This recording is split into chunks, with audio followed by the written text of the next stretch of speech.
Hey guys, and today we are going to study about India after the Mughals. So, what happened to India after Mughals? Did the Mughals decline?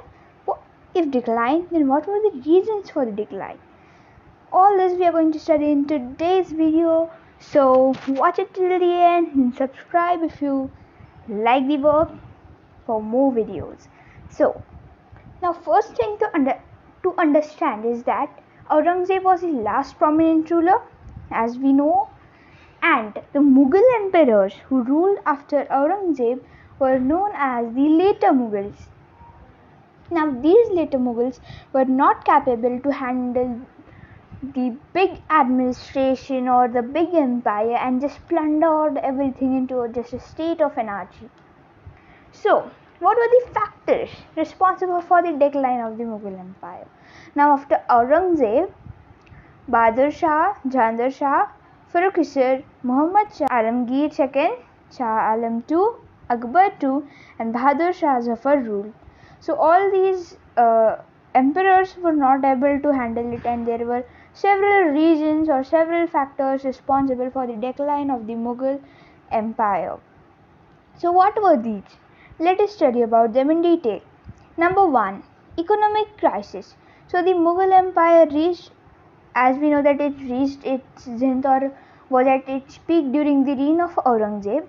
But as we know that Aurangzeb was, just following, he wanted to conquer the Deccan, and this was also followed by his successors, and the long drawn Deccan campaigns depleted the financial, also the military resources of the empire, and finally it was a big reason for the decline of the Mughals. Number 2. The weak administration.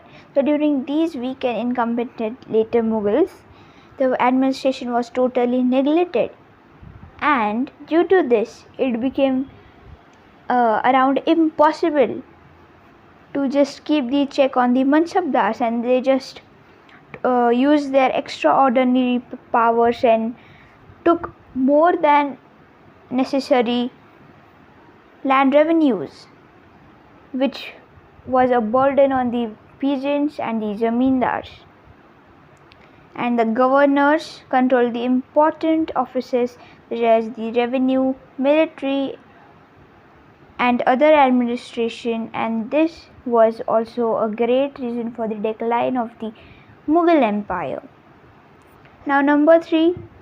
Revolts of peasants and zamindars. It is as same as the weak administration. Now, the increased taxes on the peasants and zamindars just made them rebellious, and many of the revolts in the northern India and the western part of the Indias were born, and this was a reason as they were not able to seize the resources of the region to strengthen their positions, and ultimately this led to the shift in the political and economic authority from the king to the governors in the various groups, and soon the Mughal Empire had many of the regional states.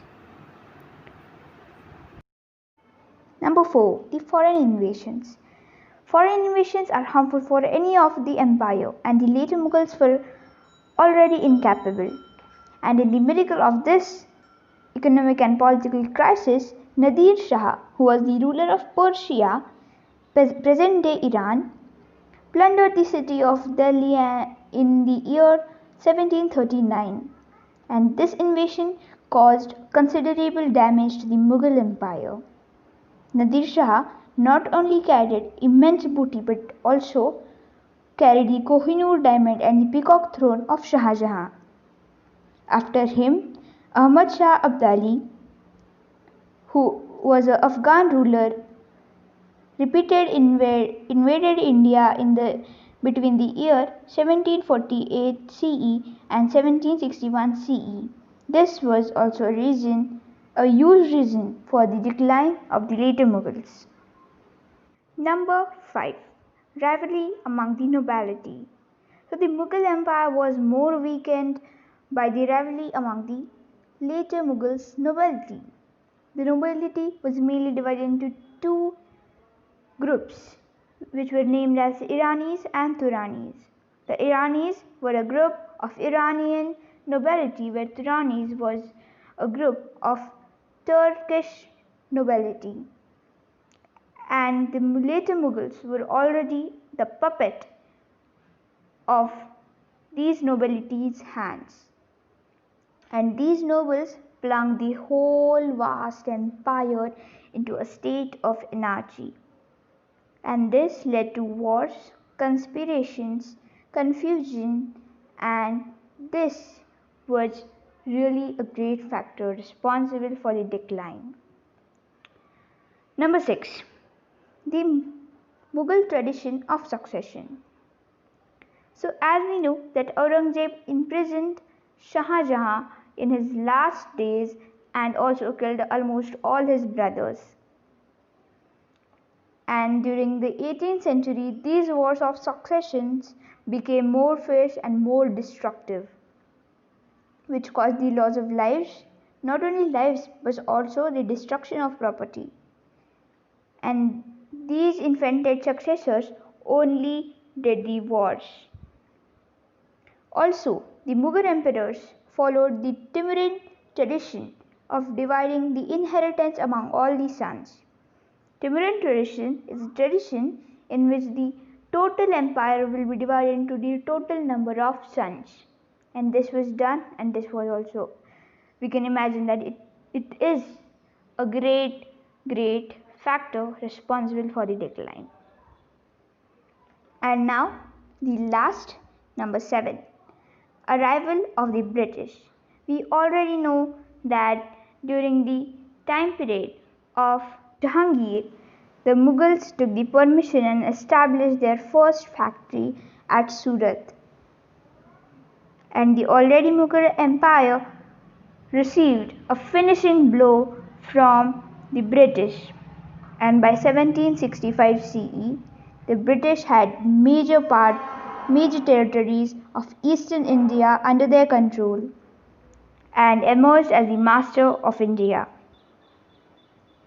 The Mughal emperors were reduced the whole empire just like a small district around Delhi.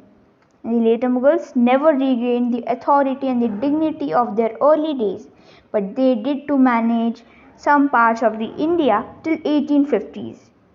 However, in 1850s, the Mughal empire received the final blow from the British. Bahadur Shah Zafar, the last Mughal ruler, participated in the Great Uprising of 1857, which was a revolt, which was a movement, and he was appointed as the head of this movement. During this, the British captured Bahadur Shah Zafar, imprisoned him, his sons were killed, and he was exiled to Rangoon, which is present day known as Yangon, present in Myanmar, where he died in 1862 CE. And this was the final blow for the decline of the Mughal.